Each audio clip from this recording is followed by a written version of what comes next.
चलो, last but not the least, radiation. ठीक है, रेडिएशन के बाद अपन इसी में बॉइलिंग और कंडेंसेशन भी पढ़ेंगे।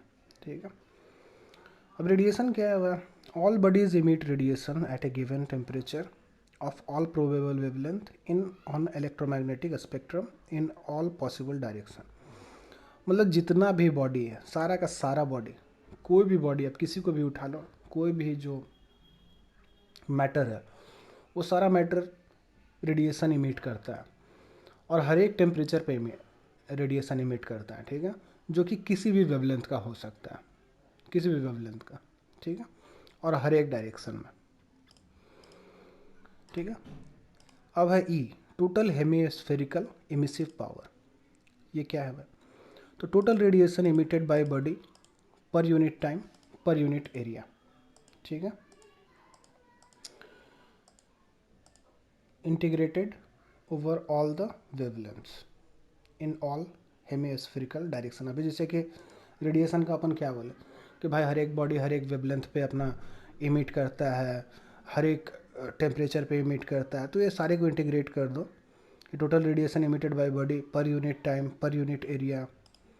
ठीक है, integrated over all the wavelengths, तो ये हर एक डायरेक्शन में, तो ये आपका हेमिस्फेरिकल पावर आ जाएगा। ठीक है, फिर है E lambda, monochromatic spectral emissive power. ठीक है, E lambda at any particular wavelength is the quantity which when multiplied by lambda will give E, यानी टोटल इमिसिव पावर। यानी टोटल इमिसिव पावर या total emissive hemispherical power is equal to lambda into E lambda.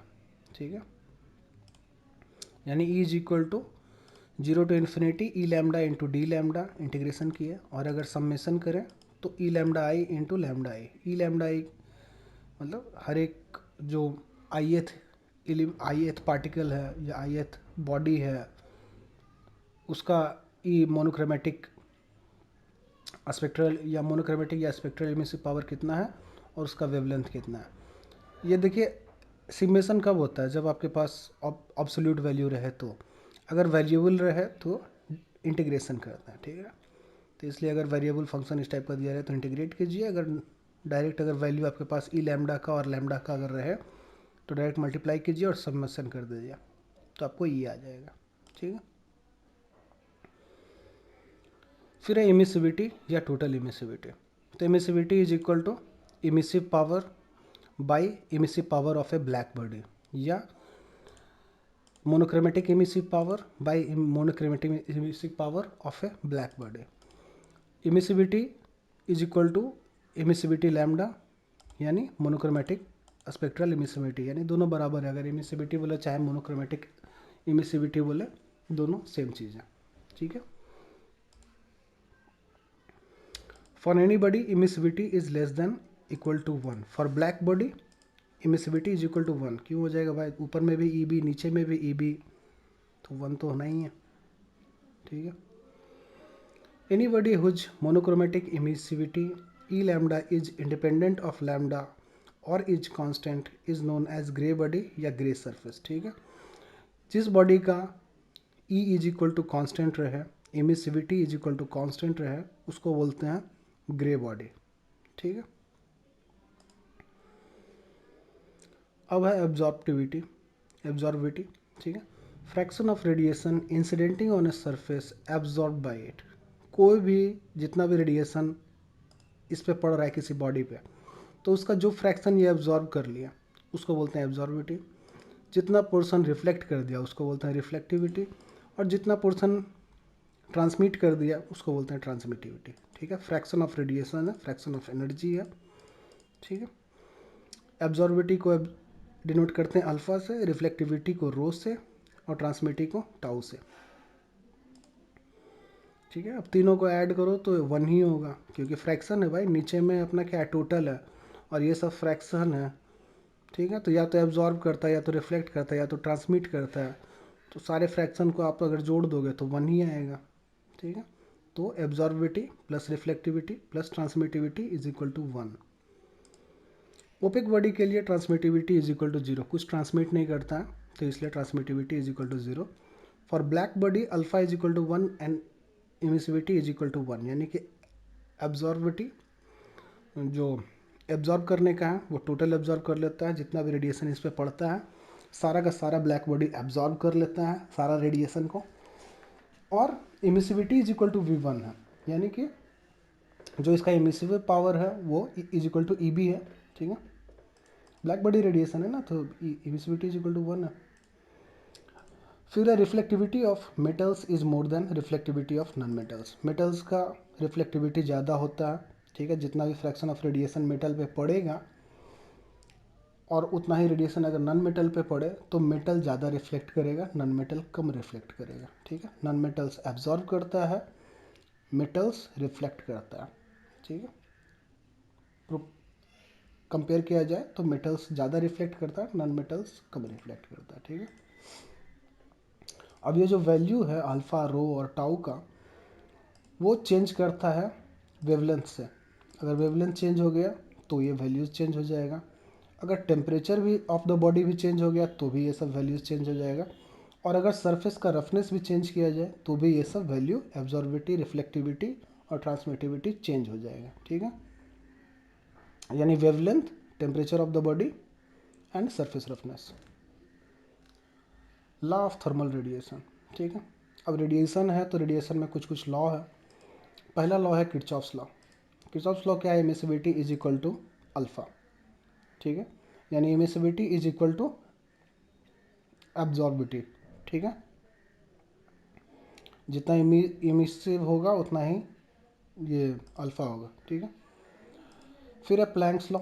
E B lambda is a function of lambda and T, basic of all, ठीक है। ये E B lambda क्या है? Black body का monochromatic, मतलब black body जो emit करता है radiation as at a definite wavelength, वो डिपेंड करता है कि किस वेवलेंथ का रेडिएशन पड़ा है और कितना टेम्परेचर पे वो ब्लैक बॉडी था, ठीक है।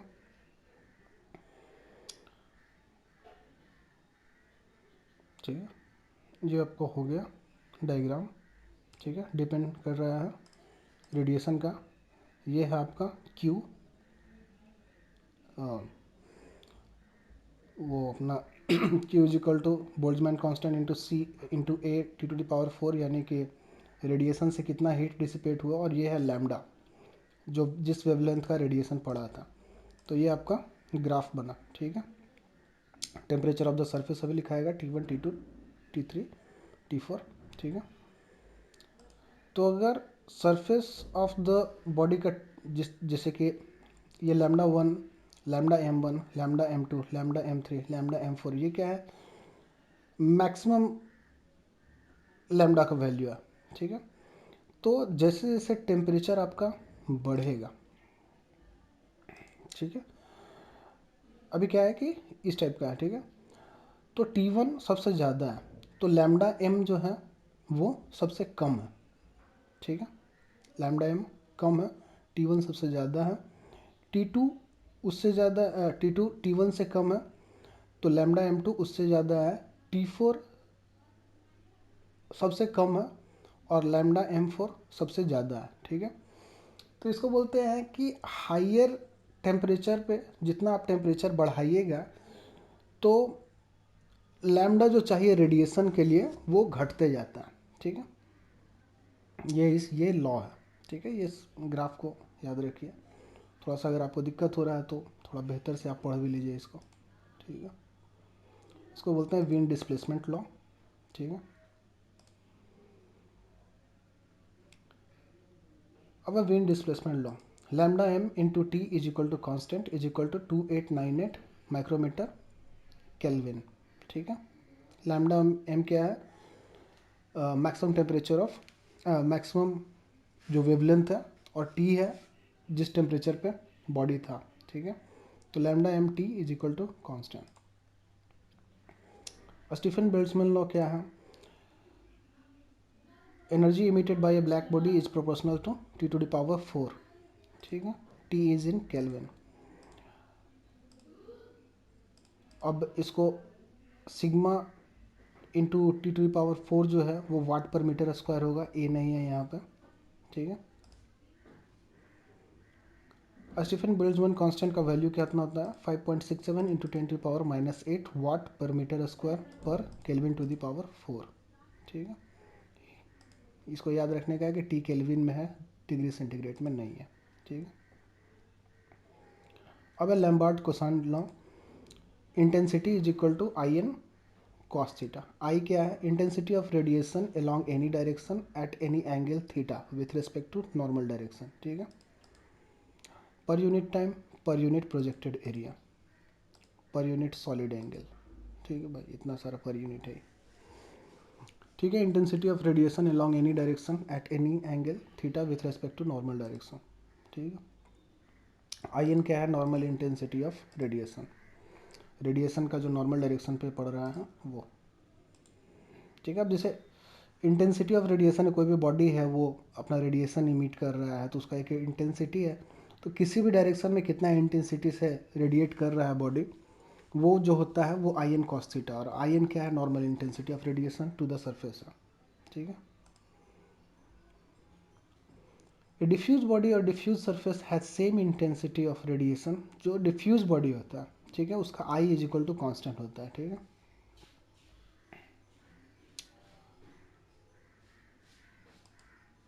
A diffuse body surface has the same intensity of radiation in all direction. ठीक है, इंडिपेंडेंट ऑफ डायरेक्शन और एंगल। जैसे अभी आई तो, लेकिन ये जो इंटेंसिटी है ऐसा नहीं है कि वेवलेंथ अगर चेंज कर देंगे तो भी सेम इंटेंसिटी देते रहेगा, टेम्परेचर ऑफ द बॉडी भी चेंज कर दे तो भी सेम इंटेंसिटी ऑफ रेडिएशन देते रहेगा।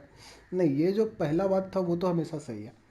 ठीक है, कि भाई जो भी बॉडी इमिट करेगा रेडिएशन वो डिपेंड करेगा वेवलेंथ पे, टेम्परेचर ऑफ द बॉडी पे और surface roughness of the body पे। लेकिन जो डिफ्यूज बॉडी रहता है उसका जो इंटेंसिटी ऑफ रेडिएशन है वो सारे डायरेक्शन में सेम रहेगा, कोई डिपेंडेंट नहीं है किसी एंगल के लिए। ठीक है, और ऐसा जो डिफ्यूज बॉडी है उसका जो ब्लैक बॉडी रेडिएशन है वो पाई इंटू आई एन होता है। ठीक है, वाट पर मीटर स्क्वायर।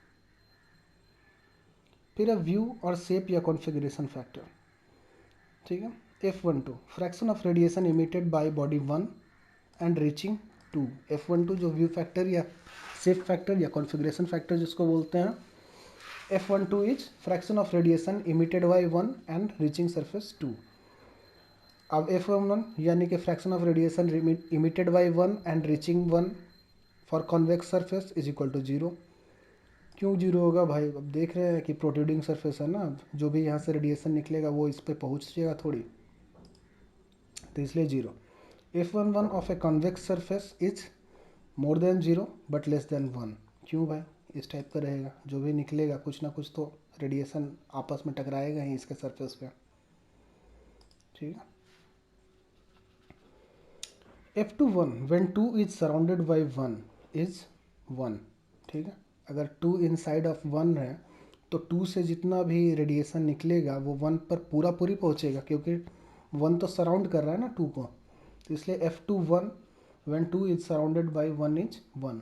ठीक है, F12 ऑफ कंसेंट्रिक सिलेंडर या spheres is equal to 1। Same to same कहानी। अभी 1 आपके इनसाइड में है और 2 उसको कंसेंट्रिक किए हुए उसके ऊपर में है, तो 1 से जितना भी रेडिएशन निकलेगा वो सारा सारा 2 पे पहुंचेगा ही। चलो, अब दो थ्योरम है अपने पास। एक है रेसिप्रोकेटिंग थ्योरम जो कि बिटवीन टू सरफेसेस लगाते हैं अपन। F12 into A1 is equal to F21 into A2। F12 क्या है? Shape factor. F21 भी shape factor. A1 is area of the first surface, A2 is area of the second surface. ठीक है, fraction of radiation emitting 1 reaching 2 into area of 1 is equal to fraction of radiation emitting 2 reaching 1 into area of 2। ठीक है, ये आपका reciprocating theorem हो गया। फिर सम्मेशन theorem या रूल जो है, मान लो आपके पास एन बॉडी है तो F11 plus F12 plus F13 so on plus F1n is equal to 1। Similarly F21 plus F22 plus F23 plus so on F2n is equal to 1। ऐसे करके Fn तक भी जाएगा, Fn1 plus Fn2 plus so on is equal to 1। ठीक है, question solve कीजिएगा, gate का सब समझ में आएगा। Radiation exchange between any two grey surfaces Q12 is equal to sigma T1 to the power 4 minus T to the power 4, ठीक है। Radiation exchange between two grey surfaces क्या होता था, इमिसिविटी कांस्टेंट, ठीक है। E is equal to constant है इसमें, ठीक है। एक का इमिसिविटी 1 है, दूसरे का इमिसिविटी 2 है, तो ये आपका रेडिएशन हीट एक्सचेंज दोनों में हो रहा है, ठीक है। ये होता है sigma T1 to the power 4 minus T to the power 4 by 1 minus emissivity of 1 by emissivity of 1 into area of 1 plus 1 by area of 1 into shape factor F12 plus emissivity plus 1 minus emissivity of 2 by emissivity of 2 into area of 2, ठीक है।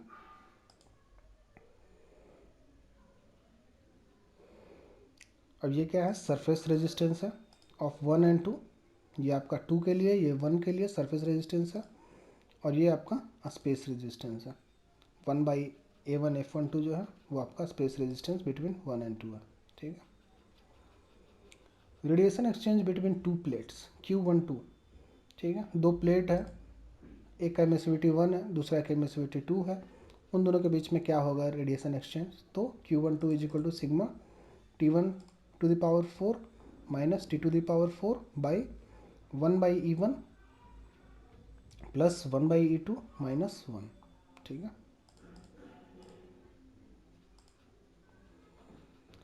Radiation exchange between concentric cylinders या sphere, one is inside two, ठीक है। तो concentric cylinder रहे तो इस type का, ठीक है।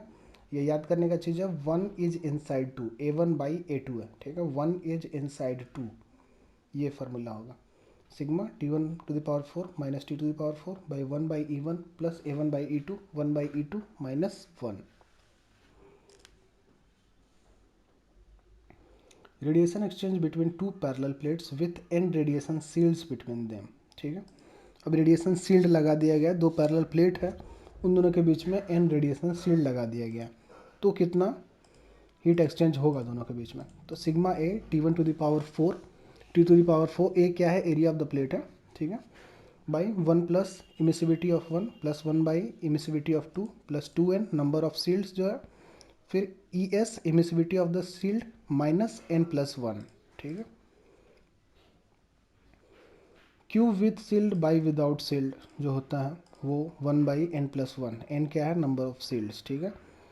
कि हीट ट्रांसफ़र अगर n शील्ड लगा दें और without n shields is equal to 1/n plus 1, यानी Q without shield is equal to n plus 1 into Q with n shield, ठीक है। जितना भी आप शील्ड लगाते जाओगे तो रेडिएशन कम होते जाएगा ना, ठीक है। दोनों के बीच का रेडिएशन एक्सचेंज जो होगा वो कम होते जाएगा। फिर इररेडिएशन, इररेडिएशन क्या है, irradiation is the total incident radiation on a surface denoted by G। Radiosity is total radiation leaving the surface, ठीक है। J is equal to rho G plus emissivity into emissivity of black body. अब ये क्या है, total emissivity ही है, रो G plus E, ठीक है, वाट per metre square, ठीक है। अब एक क्वेश्चन देख लेते हैं, ठीक है। एक सरफेस 1 है, एक सरफेस 2 है, तो G1 is equal to E2 plus 1 minus alpha 2 into EB1, ठीक है। Black body radiation of 1, E2 is emissive power of 2 plus 1 minus alpha 2, alpha is absorptivity, ठीक है, is equal to E2 into EB2, है ना, normal है। Emissivity is equal to क्या होता है, E/EB होता है ना, तो इसलिए E2 is equal to emissivity 2 into EB2, फिर 1 माइनस अल्फा 2, ये किरचॉफ्स लॉ आपका पहला आ गया, emissivity is equal to alpha, ठीक है। तो 1 माइनस इमिसिविटी 2 इंटू EB1, इसी को आप अगर ऊपर वाले को अगर 1 minus alpha 2 is equal to √2 हो जाएगा, अगर ट्रांसमिटिविटी 0 मान लिए तो, कि ट्रांसमिशन 0 है, तो 1 minus alpha 2 is equal to √2, ठीक है। कोई ट्रांसमिशन अगर माने कि नहीं हो रहा है तो वो हो जाएगा, ठीक है। E is equal to total emissive power of the body, ठीक है। Black body is a perfect absorber, alpha is equal to 1 हो, तो पहले ही बोल दिए थे कि जो भी ब्लैक बॉडी होता है उसका अल्फा इज इक्वल टू 1 होता है, इमिसिविटी इज इक्वल टू 1 होता है, ठीक है। Ideal emitter is equal to E is equal to alpha, जो पहले दूसरा लॉ था ठीक है। तो वो जो सेटिस्फाई करता है उसको आइडियल इमीटर बोलते हैं, कि emissivity is equal to absorptivity, ठीक है। डिफ्यूज सरफेस बोल दिए थे, intensity is equal to constant for any theta, सारा थीटा पे सेम इंटेंसिटी देता है वो। If number of shields is equal to n, then number of surface resistance is equal to 2n+1 2n+2 and number of shape या space resistance is n+1। वो तो अभी parallel flow में आप देख ही लिए थे कि जो सरफेस रेजिस्टेंस था वो 2 आता था और शेप रेजिस्टेंस 1 आता था जब अपन 2 प्लेट का यूज़ कर रहे थे। तो अभी आप अगर n शील्ड्स डाल दीजिएगा यानी n+2 हो जाएगा ना, वो नंबर ऑफ प्लेट्स कितना n+2 हो जाएगा। तो इसलिए number of surface resistance 2n+2 हो जाएगा और number of space resistance n+1 हो जाएगा, ठीक है। अब थर्मल रेजिस्टेंस या ओवर नहीं, मतलब कि अभी सबको ये सब डिस्कस करेंगे कि थर्मल रेजिस्टेंस क्या है, ओवरऑल हीट ट्रांसफर कोएफिशिएंट क्या है, फॉलिंग फैक्टर क्या है। तो थर्मल रेजिस्टेंस तो अपन अभी तक कंडक्शन, कन्वेक्शन, रेडिएशन सबका देख ही लिए। रेजिस्टेंस क्या है, ऊपर में टेम्परेचर डिफरेंस रहता है T1 - T2 और नीचे में जो कुछ भी रहता है value Q is equal to T1 delta T by resistance लिखते हैं ना। तो नीचे वाला डिनोमिनेटर वाला जो भी वैल्यू सब रहता है सब रेजिस्टेंस ही है। तो थर्मल रेजिस्टेंस अपन पढ़ लिए। Overall heat transfer heat exchanger में देखे थे, UA डेल्टा TM होता है, उसको और भी देखेंगे। और फॉलिंग फैक्टर क्या होता है, तो जो भी जो हीट एक्सचेंजर के अंदर में जमड़ी उमड़ी कुछ लग जाता है, ये सब जो हो जाता है उसको फॉलिंग बोलते हैं, के अंदर में कांच ये सब जो लग जाता है, ठीक है। तो resistance, equivalent resistance is equal to inside का convective resistance plus fouling factor RFI by inside का area plus R of the wall, resistance of the wall, conductive resistance plus convective resistance of outside is equal to overall heat transfer coefficient based on inner radius और inner area is equal to 1/U0 plus A0। ये UI क्या है, overall heat transfer coefficient based on inner radius और area. AI inner का area है, U0 outside के लिए हो जाएगा, A0 आउटसाइड एरिया है, ठीक है। R equivalent is equal to this, ठीक है।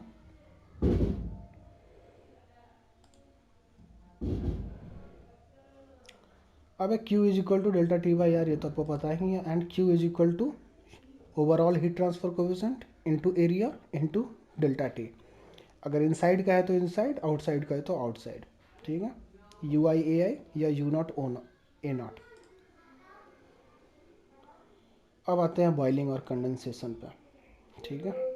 कहानी ख़त्म हो गया रेडिएशन का, अब है बॉइलिंग और कंडेंसेशन। तो evaporation occurs at the liquid and vapour interface when vapour pressure is less then saturation pressure of the liquid at a given temperature, ठीक है। तो इवेपोरेशन कब होता है, कि जब vapour pressure is less then saturation pressure of the liquid, ठीक है। अब लिक्विड सैचुरेट कर गया है बेचारा, अब और बर्दाश्त नहीं कर सकता, अब ज़्यादा प्रेशर पड़ेगा तो वो अपना उड़ जाएगा, ठीक है। तो वेपर जब सैचुरेट कर गया है लिक्विड में, तो लिक्विड वेपर इंटरफेस पे अगर प्रेशर, वेपर प्रेशर कम रहा, कि भाई उतना सैचुरेशन प्रेशर ऑफ लिक्विड से अगर कम रहा वेपर प्रेशर, तो इवेपोरेशन चालू हो जाएगा, ठीक है। सैचुरेशन प्रेशर ऑफ लिक्विड ज़्यादा है और उसके ऊपर का जो वेपर है उसका प्रेशर कम है, तो इवेपोरेशन स्टार्ट हो जाएगा, ठीक है। Boiling occurs at solid liquid interface when the liquid is brought in contact with the surface, ठीक है। Boiling starts at the solid liquid interface, एक सॉलिड होगा उसके ऊपर लिक्विड होगा, तभी बॉइलिंग होता है ना। When liquid is brought in contact with the surface, ठीक है। Maintained eight a temperature TS, जो सरफेस का टेम्परेचर है वो sufficiently above the saturation temperature of liquid, यानी कि जो बॉइलिंग कब होगा, जब सैचुरेशन टेम्परेचर ऑफ लिक्विड जो है उससे ज़्यादा सरफेस टेम्परेचर रहता है, ठीक है। ज़्यादा हीट दे रहा है तो बेचारा लिक्विड अब बर्दाश्त नहीं कर पाता है, बॉयल करना चालू कर देता है, ठीक है। सैचुरेटेड बेचारा, सैचुरेशन क्या होता है, यही ना होता है भाई, बर्दाश्त फाजिल होगा, टेंशन होना चालू, ठीक है। Boiling heat flux from the surface to the liquid, ठीक है। Q is equal to H delta TX। Delta T X क्या है, T S minus T saturation, temperature of the surface minus saturation temperature. Boiling is called pool boiling in the absence of bulk fluid flow, जब fluid flow ना होते रहे तो इसको pool boiling बोलते हैं। और अगर फ्लूइड फ्लो होते रहे तो इसको बोलते हैं फोर्स्ड कन्वेक्शन बॉइलिंग या फ्लो बॉइलिंग, ठीक है। In pool boiling fluid is stationary, pool boiling can be achieved by heating a coil in the fluid, ठीक है। आप स्टेशनरी होता है फ्लूइड और इसको अचीव कर सकते हैं पूल बॉइलिंग को, एक कॉइल डाल दो फ्लूइड में और उसको हीट करो, ठीक है। कोई मोशन तो आप दे नहीं रहे हो। Pool boiling and flow boiling are further classified as subcooled boiling and saturated boiling, ठीक है। सब कूल्ड क्या होता है, लिक्विड का सैचुरेटेड टेम्परेचर से कम रहे तो सब कूल्ड है, लिक्विड का सैचुरेटेड टेम्परेचर आ जाए तो वो सैचुरेटेड हो गया, ठीक है। यानी T is less than T saturation and T is equal to T saturation, ठीक है। अब है bulk fluid temperature is less than T saturation of liquid is called subcooling, वही बात बोल रहे हैं, बल्क फ्लूइड टेम्परेचर अगर T सैचुरेशन से कम रहे तो सब कूलिंग है, और bulk fluid temperature is equal to T saturation रहे तो सैचुरेटेड बॉइलिंग है। ये तो पहले ही बोल ही दिया, यही बात तो बोले हम, ठीक। Boiling takes place different forms depending upon the value of delta T excess, यानी T temperature of the surface minus T saturation, जैसा जैसा रहेगा उस हिसाब से बॉइलिंग होगा डिफरेंट डिफरेंट टाइप का, ठीक है। These are expressed in heat flux of the boiling and delta T excess curve and the following regions are observed. अब बनेगा ये ग्राफ, ठीक है, पहले ही बना लिए थे अपन। तो ये आपका ग्राफ बन गया, ठीक है। एक एक्सिस पे हीट फ्लक्स है, दूसरे पे डेल्टा टी एक्स है। तो पहला रीजन आपका आता है नेचुरल कन्वेक्शन बॉइलिंग, ठीक है। दूसरा रीजन है न्यूक्लिएट बॉइलिंग, तीसरा रीजन है ट्रांजिशन बॉइलिंग, और लास्ट रीजन है फिल्म बॉइलिंग। यहाँ पर देखिए टेम्परेचर बढ़ते जा रहा है, ठीक है। नेचुरल कन्वेक्शन बॉइलिंग पे चालू होता है, न्यूक्लिएट बॉइलिंग तक हाईएस्ट गया है, और उसके बाद जो हीट फ्लक्स है वो कम होने लगता है, ठीक है। फिर जब फिल्म बॉइलिंग में जाएगा तो फिर हीट फ्लक्स होना बढ़ना चालू होता है, ठीक है। न्यूक्लिएट बॉइलिंग में ही बबल फॉर्मेशन चालू होता है, लेकिन शुरू में bubble collapse at the liquid surface हो जाता है, और उसके बाद फिर बाकी हर जगह बबल बनने लगता है, ठीक है। तो कितना, 4 हो गया part, natural convection boiling, nucleate boiling, transition boiling and film boiling. अभी समझते हैं इन सबको भी, ठीक है। तो पहला है नेचुरल कन्वेक्शन बॉइलिंग। तो no bubble formation, natural convection boiling में कोई बबल फॉर्मेशन नहीं होता, उस समय तक कोई बूंदाबांदी नहीं होता है। आप जब भी पानी गर्म करते रहते हो तो जब तक बबल फॉर्मेशन नहीं हुआ तब तक नेचुरल कन्वेक्शन बॉइलिंग है, ठीक है। Heat transfer from the surface to the liquid is by natural convection. Second है न्यूक्लिएट बॉइलिंग, ठीक है। यहीं पे आपको मैक्सिमम हीट ट्रांसफर कोएफिशिएंट मिलता है, H max, convective heat transfer coefficient, ठीक है। First bubble form at the beginning of nucleate boiling, ठीक है। न्यूक्लिएट बॉइलिंग जैसे ही चालू होता है उसी समय फर्स्ट बबल का फॉर्मेशन होता है at different preferential site, but these bubbles dissipate in liquid just after they leave the surface, यानी कि सरफेस पे बबल बना और सरफेस को जैसे ही छूटा वैसे ही बबल फूट गया। In the next step of nucleate boiling bubbles form at numerous sites at as continuous columns of vapour in the liquid, क्या कि वही आप पानी गर्म करते रहो, फिर क्या होता है ढेर सारा वेपर एकदम एक ही पॉइंट से निकलना चालू हो जाता है ना, धर धर धर धर। तो इसी हिसाब से bubbles form at numerous site as a continuous columns of vapours in the liquid, ठीक है। Heat flux is maximum at the end of nucleate boiling, ठीक है। हीट फ्लक्स मैक्सिमम होता है at the end of nucleate boiling. अब third है transition boiling. Large fraction of the heating surface is covered by vapour film, ठीक है। Vapour film से large portion of the heating surface covered हो जाता है, तो हीट फ्लक्स डिक्रीज कर जाता है इस रीजन में। अब लास्ट है film boiling. Liquid droplets jump on the vapour, अरे यार, ठीक है। Liquid droplets jump on the vapour cover and slowly boils away, ठीक है। जो लिक्विड ड्रॉपलेट रहता है, जो भी लिक्विड ड्रॉपलेट है, पहले तो वेपर बन रहा था, बबल बन रहा था, अब जितना भी रहेगा बर्दाश्त नहीं कर पाएगा, सब उड़ना चालू हो जाएगा, धड़ाधड़, समझे? ठीक है। अब फ्लो बॉइलिंग और बल्क बॉइलिंग, अभी जैसे अभी तो नेचुरल कन्वेक्शन, नेचुरल बॉइलिंग देख लिए। अब है फ्लो बॉइलिंग, जब अपना मोशन भी आप दिए हैं तो, ठीक है, तो किस टाइप का क्राफ्ट बनता है, ठीक है। तो ये आपका क्यू हीट फ्लक्स हो गया, ये आपका डेल्टा टी एक्सेस हो गया। जो पहला है वो हाई वेलोसिटी के लिए, दूसरा जो है वो लो वेलोसिटी के लिए, और तीसरा जो है वो फ्री कन्वेक्शन के लिए, ठीक है, फ्री कन्वेक्शन बॉइलिंग के लिए। तो आप देख सकते हो हाई वेलोसिटी में हाई हीट फ्लक्स होता है, डेल्टा टी एक्स का जो वैल्यू है वो ज़्यादा आएगा, मतलब उस हीट फ्लक्स के लिए। उसी टाइप से लो वेलोसिटी में ज़्यादा हीट फ्लक्स आएगा, लेकिन हाई वेलोसिटी से कम, नेचुरल कन्वेक्शन में सबसे कम हीट फ्लक्स है, ठीक है। Added motion increases both nucleate boiling and nucleate boiling heat flux and critical heat flux, ठीक है। फिर है कंडेंसेशन, ठीक है। कंडेंसेशन कब होता है? जब सरफेस का टेम्परेचर टी सैचुरेशन से कम रहे। Condensation occurs when temperature of the vapour is reduced below it's saturation pressure, ठीक है, कि भाई वेपर का एक सैचुरेशन प्रेशर होता है, उससे अगर कम कीजिएगा तो वेपर अब वेपर नहीं रह पाएगा, लिक्विड में बन जाएगा। प्योर सब्सटेंसेस में पढ़े थे ना कि डोम बनता है, डोम के लेफ्ट साइड में सबकूल्ड लिक्विड, इनसाइड में मॉइस्ट एयर, और इधर साइड में आप जाओ राइट साइड में तो सुपर हीटेड रीजन हो जाता है, सुपर हीटेड वेपर है, ठीक है। तो जो सुपर हीटेड वेपर है उसका कोई भी सुपर हीटेड रीजन है, जैसे डोम पे ही सेचुरेशन प्रेशर होता है, लेफ्ट में एच के लिए, लिक्विड के लिए, और राइट में गैसेस के लिए, ठीक है। तो अगर आपका जो वेपर का है उसका सेचुरेशन टेम्परेचर से कम कर दीजिएगा आप उसका वेपर का प्रेशर, तो क्या करेगा, सेचुरेशन टेम्परेचर कीजिए या प्रेशर कीजिए, जो भी आप अगर रिड्यूस कर दिए तो क्या करेगा बेचारा, वेपर लिक्विड में बदल जाएगा,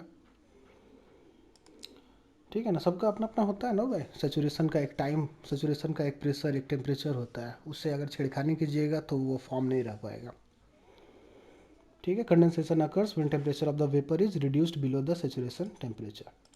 Two distinct form of condensation observed are film-wise condensation and drop-wise condensation, ठीक है। In film-wise condensation, condensation wets the surface and form the film that slides down under the influence of gravity, ठीक है। Film condensation में क्या होता है, एक film बन जाता है, फिल्म, ठीक है, जो कि slides down the surface under the influence of gravity. Temperature distribution in film condensation is concave downwards, ठीक है। थोड़ा सा एक्स्ट्रा भी पढ़ लीजिए, ज़रूरत नहीं है, आता नहीं है ये सब चीज़, ठीक है। Heat transfer coefficient in film condensation is H is proportional to X to the power 1/4, and जो आपका डेल्टा है, थिकनेस ऑफ द जो है वो प्रोपोर्शनल है X to the power 1/4, X is equal to distance from the leading edge, ठीक है।